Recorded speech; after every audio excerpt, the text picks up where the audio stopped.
Olá,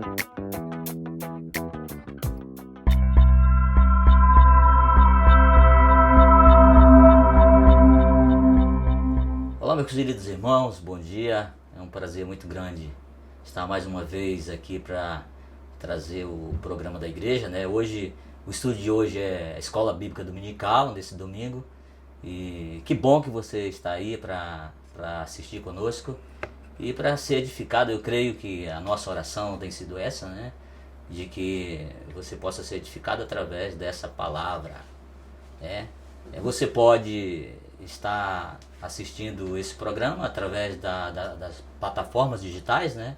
Que ele passa através da página da igreja no Facebook, através do YouTube e também através da Rádio Integração na 99.9 no programa da igreja, que vai ser colocado na telinha aí para você, né, anotar. Então, eu estou essa semana agora eu já estou retornando, né, para Florianópolis, e é um prazer poder, antes de retornar a Florianópolis, né, poder trazer essa palavra aqui para os meus irmãos, né. Eu espero que ela possa estar edificando a vida de cada um de vocês, né. Essa foi a minha oração, deixar essa palavra aí, né, com os meus irmãos, como eu gostaria de poder, já falei na mensagem anterior, como eu gostaria de poder abraçá-los, né, poder ter uma comunhão, mas infelizmente o momento atual ainda não nos permite, né, ter um tempo assim. Hoje eu gostaria de falar com os irmãos sobre a temática, né, a vida é regida por 3 leis. O apóstolo Paulo ele discute isso, esse tema, né, no livro de Romanos, na sua carta escrita aos Romanos. E nós sabemos, irmãos, que na igreja, às vezes as pessoas têm uma impressão da igreja que a igreja ela é composta de pessoas, né, perfeitas. Por isso que, principalmente as pessoas que não estão inseridas na igreja, elas olham e elas não admitem, né, ver erros, ver falhas nas pessoas, porque elas têm uma concepção de que o crente, né, ele está livre de cometer erros. É inadmissível, né, um crente cometer erros. Isso na verdade é um grande equívoco, porque a igreja ela é formada de pessoas, né, pessoas pecadoras, pessoas que ainda não foram, né, santificadas totalmente, né. Um dia seremos totalmente santificados e glorificados, diz a palavra, mas no momento presente a igreja ela é composta por todo tipo de pessoas, né? E inclusive no crescimento espiritual diferenciados. Então nós temos pessoas que são antigos na fé, né? Não por tempo, eu diria, porque às vezes nem só o tempo de convertido diz a maturidade, é exatamente o tempo que você tem de convertido, não quer dizer que você é maduro espiritualmente, mas nós temos pessoas que são maduras espiritualmente, nós temos pessoas que são bebês na fé, né? Os novos convertidos. Portanto, na igreja, no seio da igreja, tem pessoas que erram, né? Pessoas que falham, né? Isso acontece e de certa forma isso é natural. O que não é natural às vezes é a forma com que a gente encara isso, que a gente vê isso, né? Porque eu olho tudo da minha perspectiva. Eu costumo olhar às vezes da minha maturidade espiritual. E às vezes eu não tenho paciência com aquele que está dando os primeiros passos na fé. Mas o apóstolo Paulo então, ele fala dessas 3 leis, né? Que a vida então ela é regida por essas 3 leis. E eu quero fazer a leitura do primeiro texto com os meus irmãos. Vou pegar aqui a Bíblia, né? Está no livro de Romanos, na carta que Paulo escreveu aos Romanos, no capítulo 7. E no verso 8 diz assim a palavra de Deus: Mas o pecado, tomando ocasião pelo mandamento, despertou em mim toda sorte de concupiscência, porque sem lei está morto o pecado. Então aqui o apóstolo Paulo, nesse texto de Romanos 7:8, Paulo fala aqui da experiência humana, né? Fala ao ser humano, ele fala da revelação que há em Cristo Jesus. Então aqui ele fala de que estamos debaixo dessas 3 leis. Leis como sinônimo de você sabe que a lei ela rege, né? A lei ela limita, a lei ela tem força. né? A lei ela tem poder. Então Paulo fala nesse sentido, quando Paulo vai falar, e a gente vai ver dessas 3 leis, ele fala exatamente nesse sentido, né? No sentido de força, no sentido de poder, no sentido de autoridade, né? No sentido de potência que nos chama, né? E que querem nos interpelar, né? Que essas leis elas querem nos conformar, né? Conformar, ou seja, deixar de acordo com, né? Conformar no sentido de adaptar, né? De encaixar. E aí, meus irmãos, a primeira lei que o apóstolo Paulo fala, ele fala, e o texto traz, né? É a lei de Deus. A lei de Deus. Se a gente vê o verso 22 de Romanos, né? Da carta que nós lemos aqui, do capítulo 7, o verso 22 diz assim a palavra de Deus. Olha só. 7:22 diz: porque no tocante ao homem interior tenho prazer na lei de Deus. Então Paulo diz assim, olha, no tocante ao homem interior, né, os meus sentimentos mais íntimos, eu tenho prazer na lei de Deus. E aí no verso 25 do mesmo capítulo, ele diz assim: graças a Deus por Jesus Cristo, no Senhor, de maneira que eu de mim mesmo, com a mente, sou escravo da lei de Deus. Olha só, ele menciona novamente a lei de Deus. Se a gente vai para o capítulo 8 da mesma carta, né, aos Romanos, no verso 7, ele diz assim: por isso, o pendor da carne é inimizade contra Deus, pois não está sujeito à lei de Deus. Então, gente, aqui a gente vê que Paulo, ele na sua carta aqui, ele deixa bem claro que existe uma lei, né, que rege as nossas vidas, que é a lei de Deus. A lei de Deus. E Paulo, se referindo sobre essa lei, ele adjetiva ela, né? Ele traz adjetivos a ela. Ele qualifica essa lei.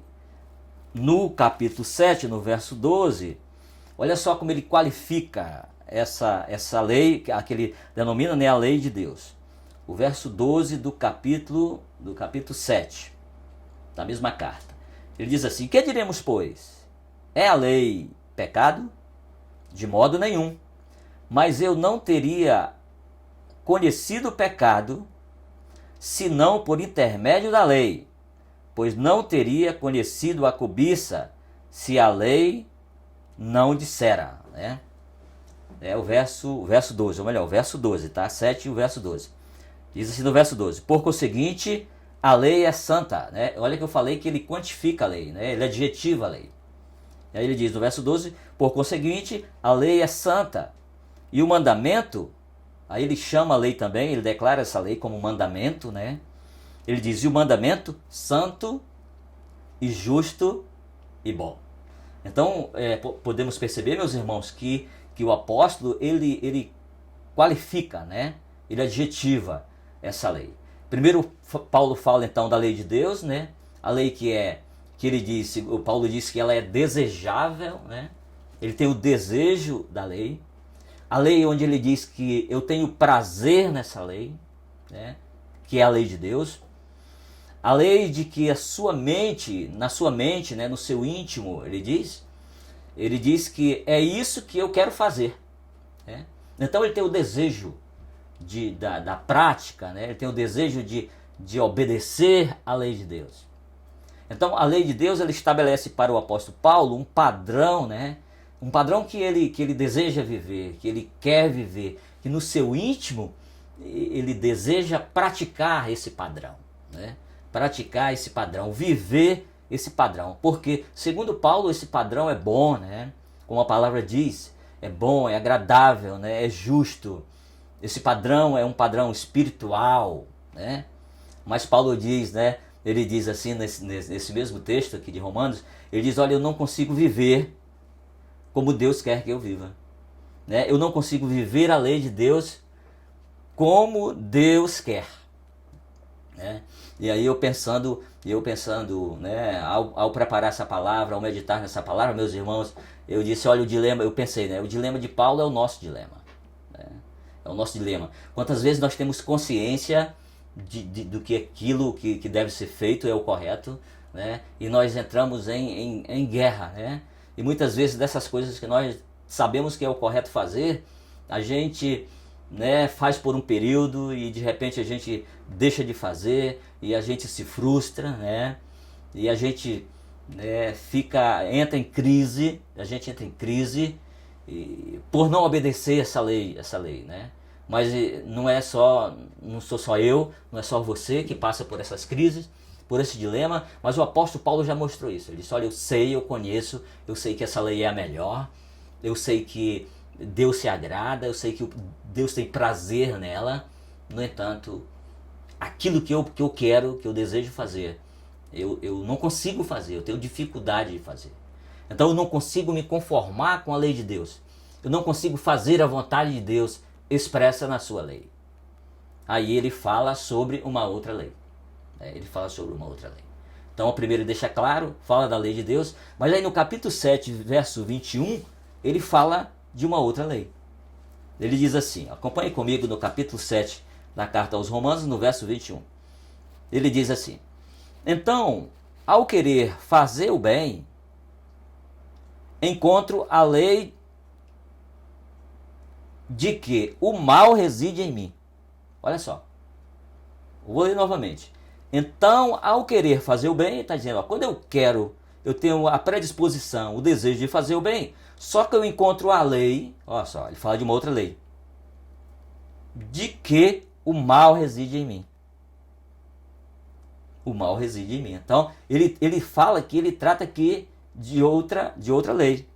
E aí no capítulo 8, verso 7, né, ele vai falar também, mas vamos ver, né, daqui a pouco a gente medita mais nisso. Então, essa segunda lei aqui, que ele fala também no verso 21, né, então quando ele quer fazer o bem, ele encontra a lei que reside nele e atrapalha ele de fazer o bem. Né? Então tem uma lei que, segundo Paulo, atuava na vontade dele. Né? No capítulo 7 da mesma carta, no verso 23, ele diz assim, mas vejo nos meus membros, né, se referindo a ele, outra lei, que guerreando contra a lei da minha mente, ou seja, qual é a lei da mente dele? A lei que estava na mente dele era a lei de Deus. Aí ele diz que essa outra lei que habita nele, guerreando na mente dele, faz dele um prisioneiro, né, da lei do pecado que está nos meus membros. E aí ele fala, né, ele deixa claro no verso 23 do capítulo 7 da carta aos Romanos, que essa lei, outra lei que habita nele, é a lei do pecado. Ou seja, existe uma segunda lei destacada pelo apóstolo Paulo, né, a lei do pecado. No versículo 24 do capítulo 7, ele diz assim, desventurado homem que sou, quem me livrará do corpo desta morte? E aí, pensando sobre os dilemas de Paulo, né, sobre como Paulo se martirizava, né, ficava em conflito, né, e isso não é um privilégio só de Paulo, viver esses conflitos, mas eu tenho certeza que isso acontece comigo, acontece com você, né, que está nos assistindo ou que vai nos assistir ainda, ou nos ouvir, né, pelo programa do rádio. Você também vivencia esses conflitos. Então Paulo ele diz, olha, miserável homem que sou, né? Ele chega ao cume do desespero, né? Ele diz, olha, miserável homem que sou, quem me livrará do corpo dessa morte, né? Ou seja, quando ele conhece a lei de Deus e ele tem consciência que nele habita uma outra lei, que tem força, que tenta persuadi-lo, que tenta conformá-lo, e é a lei do pecado, né? A lei do pecado. Então Paulo, ele entra nesse desespero e ele diz, quem me livrará do corpo dessa morte? Ou seja, você vê a força que essa segunda lei, que é o pecado, faz nele. No verso 25, então, do capítulo 7, ele diz, graças a Deus por Jesus Cristo, nosso Senhor, né? Ele diz, mas graças a Deus. É como se ele desse um brado de alívio, né? Ele diz, mas olha, a luta está grande, o conflito é grande, mas ele diz, graças a Deus. Aí ele diz, graças a Deus por Jesus Cristo, nosso Senhor. De maneira que ele diz assim, eu de mim mesmo, com a mente, sou escravo da lei de Deus. mas segundo a carne, da lei do pecado. Aí ele diz, segundo a mente, ele é escravo da lei de Deus. Ou seja, mentalmente ele tem a disposição, ele tem a predisposição para obedecer a Deus. Ele diz, olha, eu, na sua mente, eu sou escravo da lei de Deus, dos preceitos de Deus, dos mandamentos, das determinações, da vontade de Deus. Aí ele diz assim, mas segundo a carne, ele é escravo da lei do pecado.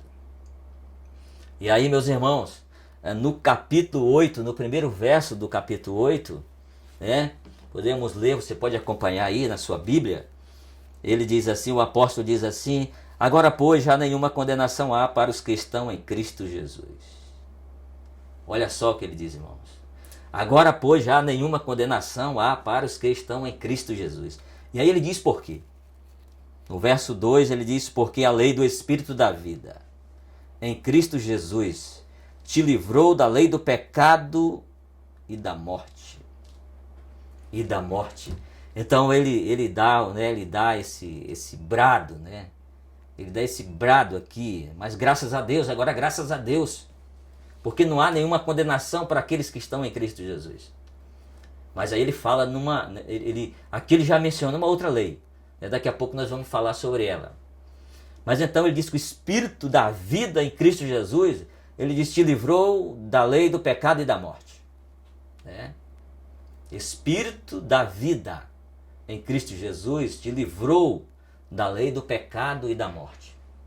A lei de Deus, então, ela me puxa para um lado. Mas tem a lei do pecado, você está me entendendo, meu irmão? Minha irmã? A lei de Deus me puxa para um lado. Eu entendo, eu tenho a minha mente, eu tenho a predisposição, eu sei o que deve ser feito. Mas aí tenho dentro de mim a lei do pecado, que ela me puxa para o outro lado, E constantemente eu quero fazer a vontade descrita em Deus na lei. Mas eu não consigo, porque a lei do pecado me puxa. Era isso que levou o apóstolo Paulo a dar o brado, A dizer, olha, eu sou miserável. Miserável homem que sou, porque eu tenho consciência. Eu sei o que deve ser feito, Eu sei quais são as prescrições da lei de Deus. Mas eu vivo nesse conflito, porque dentro de mim habita uma força, a força do pecado. E há uma guerra, Há uma guerra. Então Paulo diz que as pessoas que estão na carne, não está, lógico que o apóstolo Paulo aqui não está falando do corpo físico, mas ele está falando de uma disposição interior da alma, Ele diz que as pessoas que estão na carne, elas não podem agradar a Deus. Não está falando no próprio corpo físico, mas as próprias composições mentais, espirituais. Espirituais. E aí, meus irmãos, no capítulo 8 e no verso 7, você pode acompanhar comigo também na mesma carta, capítulo 8 e o verso 7 diz assim, por isso, o pendor da carne é inimizade contra Deus, pois não está sujeito à lei de Deus, nem mesmo pode estar. Olha só, ele diz que o pendor da carne é inimizade contra Deus, Contra Deus, pois não está sujeito à lei de Deus, ele diz, e nem pode estar. Ou seja, o que eu entendo nesse verso aqui, meus irmãos, é que Paulo está dizendo assim, lógico, inspirado pelo Espírito Santo de Deus, ele diz assim, que o nosso parentesco com Adão, a nossa queda, a nossa descendência, o sangue pecaminoso que corre nas nossas veias, de todo aquele que nasce humano, nós seres humanos, que viemos dos nossos primeiros pais, Adão e Eva, essa carne, ela despreza a lei de Deus. Naturalmente ela despreza a lei de Deus. Porque o pecado faz isso, Ele causa essa inimizade entre nós e o nosso Deus. E a nossa condição humana, então, ela tenta fazer a vontade de Deus, Nós tentamos fazer a vontade de Deus, Mas nós não conseguimos. Porque o pecado, ele habita em nós. E isso é a nossa condição de pecadores, Isso é que a Bíblia fala que gera morte, Que o salário do pecado é a morte, Isso é aquilo que nos afasta, que nos distancia de Deus. Essa lei, a lei do pecado é aquela que nos tira do propósito, Porque nós temos propósito. Quando Deus não cria nada sem propósito, queridos. Tudo que Deus cria ele cria com propósito. Aí você imagina o ser humano, né? Totalmente a menina dos olhos dele. Nós somos a menina dos olhos de Deus. O maior projeto de Deus está em mim, está em você, querido. Então Deus, ele ao criar cada um de nós, diferente, né? Dos mais de todos os seres humanos que existem na face do planeta, né? Terra, cada um de nós somos diferentes. E quando Deus criou cada um de nós, conhecendo nos mínimos detalhes, né? Da nossa vida, da nossa composição, dos nossos pensamentos, né? Ele criou cada um de nós diferente, né? Com um DNA diferente, com a nossa digital diferente, mas ele criou nessa diferença um propósito para cada um de nós. Ele tem um propósito para cada um de nós. E então essa lei do pecado, ela nos tira do propósito de Deus. Nós sabemos que existe a lei de Deus, mas quando os nossos primeiros pais, Adão e Eva, pecaram, nós fomos alcançados pela segunda lei, que é a lei do pecado, né? A lei do pecado que nos escraviza, que escraviza o homem, que prende, que faz com que ele não atinja o padrão de Deus. E Paulo diz que na sua mente ele tem prazer na lei de Deus. Mas a outra lei, ele diz: miserável homem que sou, quem me livrará do corpo dessa morte, né? Dessa morte. Mas aí, Paulo, eu até já, num dos textos que eu li, já toca isso. Paulo, ele traz a terceira lei. É a lei do Espírito de vida. Lei do Espírito Santo. E no capítulo 8, verso 1, ele diz assim, olha só, acompanhe comigo. Capítulo 8, verso 1, ele diz: agora, pois, esse texto eu já li, inclusive, já nenhuma condenação há para os que estão em Cristo Jesus. Porque a lei do Espírito da vida, olha só, em Cristo Jesus, te livrou da lei do pecado da morte. Olha só no capítulo 8, verso 15. Vamos fazer essa leitura que vai nos complementando. Ele diz: porque não recebeste o espírito de escravidão para viverdes outra vez atemorizados, mas recebeste o espírito de adoção, baseados no qual clamamos: Abba, Pai. O apóstolo Paulo vem e ele diz, olha, no verso 1 do capítulo 8, ele diz: olha, agora já, pois, nenhuma condenação há para os que estão em Cristo Jesus. E aí ele vem mais, ele diz: olha, o Espírito, agora você receberam, porque a lei do Espírito da vida em Cristo Jesus te livrou da lei do pecado e da morte. Aí no verso 15 do capítulo 8 ele diz assim: Espírito que te adotou como filho de Deus, que nos diz que agora somos filhos amados de Deus. Esses agora que foram adotados, que foram alcançados pela ação do Espírito de Deus, a lei do Espírito, esses agora podem dizer: nós somos filhos de Deus, né? Deus é o nosso Pai. E nós podemos dizer: Abba, Pai. Nós podemos dizer, meus irmãos, minhas irmãs, papaizinho querido. No verso 16 do capítulo 8, olha o que ele diz assim: o próprio Espírito testifica com o nosso Espírito que somos filhos de Deus. Que coisa linda, não é, irmãos? Ele diz que agora a lei do Espírito da vida, ele diz que esse Espírito que agora habita em nós, ele diz, olha, que esse Espírito ele testifica. E quando ele diz, quando ele fala no texto que o Espírito testifica, esse Espírito, olha na tua Bíblia, ele está com letra maiúscula. Não é qualquer Espírito. Ele diz assim, o Espírito é Deus. Ele diz, o próprio Espírito testifica com o nosso Espírito. O nosso Espírito vem em letra minúscula. Que somos filhos de Deus. Que somos filhos de Deus. E aí no verso 9, meus irmãos, do capítulo 8, olha só o que ele diz. Ele diz assim: vós, porém, não estáis na carne, mas no Espírito, se de fato o Espírito de Deus habita em vós. E se alguém não tem o Espírito de Deus, esse tal não é dele. Meus irmãos, a grande diferença na nossa vida foi Cristo vir a esse mundo. A grande diferença é que ao subir para o céu, depois da sua morte, né, sepultamento e ressurreição, depois do seu ministério aqui, e ao subir para o céu, meus irmãos, inclusive os apóstolos, eles estavam atemorizados, estavam inseguros. Porque eles disseram, olha, nós tivemos toda essa intimidade com Jesus, tivemos todo esse tempo com Jesus. E agora Jesus ele disse mesmo, e ele ia ser assunto aos céus. E agora vamos ficar só. E aí Jesus disse para ele, olha, eu vou, mas vocês não vão ficar órfãos. Eu vou mandar o Espírito Santo de Deus para estar com vocês, para habitar em vocês. E ele vai estar com vocês até que ele volte. Vai estar com vocês. Então, meus queridos, o verso 9 diz então que pelo Espírito nós somos guiados. Pelo Espírito nós podemos fazer a vontade de Deus. Quem não tem o Espírito de Deus não pertence a Deus. Então, quem não é filho de Deus não está preocupado com a lei de Deus.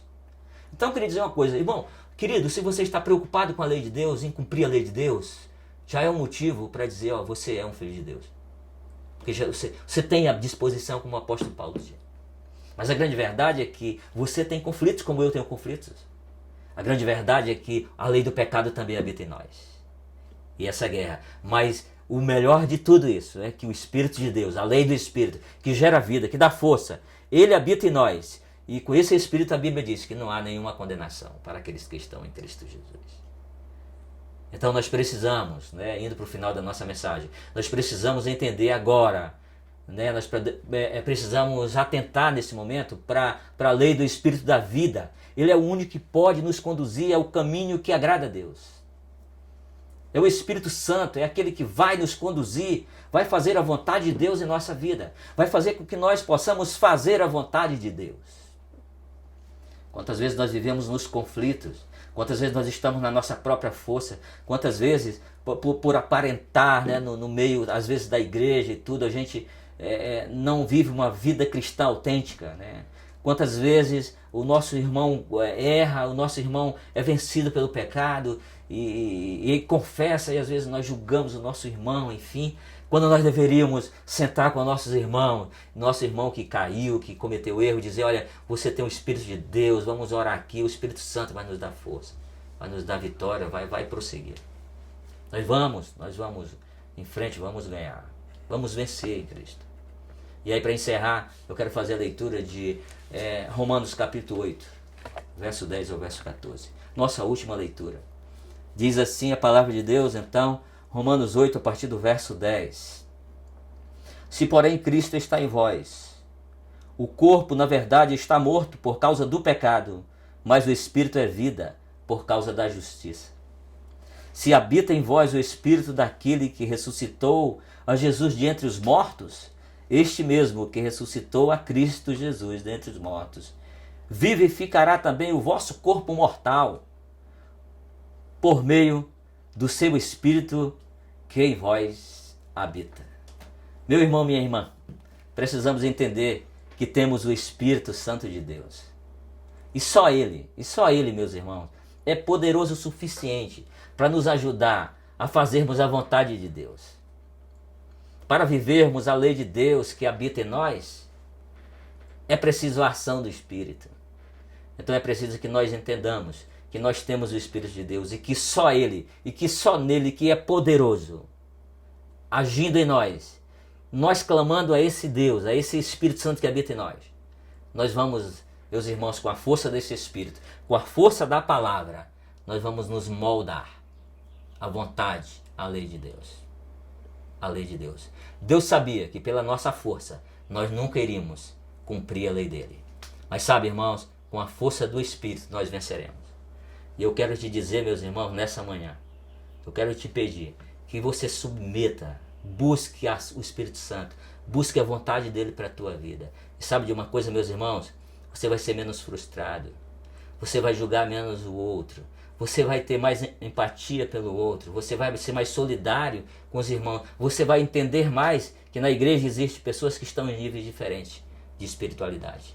Então, meus irmãos, eu espero que essa palavra possa gerar fruto, como gerou no meu coração, possa gerar fruto também no teu coração. Eu queria, meus irmãos, pedir que Deus, na sua infinita grandeza, riqueza e graça, possa te abençoar e que você possa ter um excelente domingo. Compartilhe essa palavra aí com teus irmãos, compartilhe com teus amigos, para que essa palavra possa talvez tirar pessoas do cárcere, dos conflitos, e compreender que Deus e no Espírito Santo é a solução para uma vida cristã vitoriosa. Que Deus te abençoe.